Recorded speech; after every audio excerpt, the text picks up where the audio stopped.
Lunch டப்பாக்கு எனக்கு தக்காளி சாதம் புதினா சாதம்லாம் எனக்கு ரொம்ப பிடிக்கும்னு சொல்றவங்களுக்கு தான் இந்த வீடியோ. ஏன்னா ரெண்டுத்தையும் சேர்த்து ஒரு காம்பினேஷன்ல ஒரு சாப்பாடு ரெடி பண்ணியிருக்கேன். அருமையா இருந்தது. கண்டிப்பா ட்ரை பண்ணி பாருங்க. மிக்சர் ஜார்ல ஒரு கை புதினா கொத்தமல்லி, 2 பச்சை மிளகாய், 2 இன்ச் இஞ்சி, 4 பூண்டு, ஒரு பத்த தேங்காங்க இதை அரைச்சு வச்சுக்கோங்க. அதே மாதிரி 2 மீடியம் சைஸ் தக்காளி, 1 டீஸ்பூன் காஷ்மீரி மிளகாய் தூள் சேர்த்து இந்த மாதிரி கொரப்பா அரைச்சு வச்சுக்கோங்க.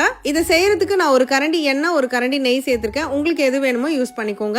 தாளிக்கிறதுக்கு 1 டீஸ்பூன் சோம்பு, ஒரு பிரிஞ்சி இலை, 1 டீஸ்பூன் கடலைப்பருப்பு, 1/2 டீஸ்பூன் உளுந்து, சீரகத்தை வறுத்துக்கோங்க. இதுல 3 காஞ்ச மிளகாய் நீல வாக்குல கட் பண்ண ஒரு வெங்காயத்தை வதக்கிக்கோங்க.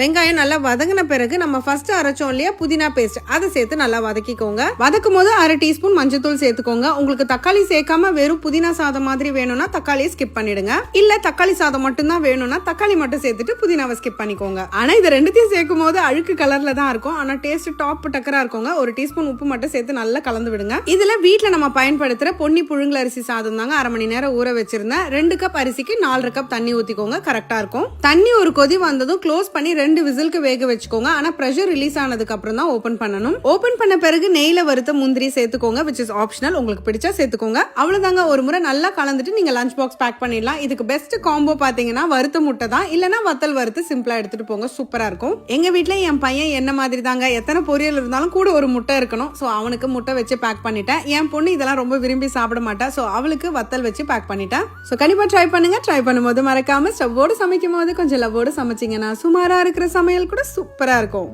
எப்படி?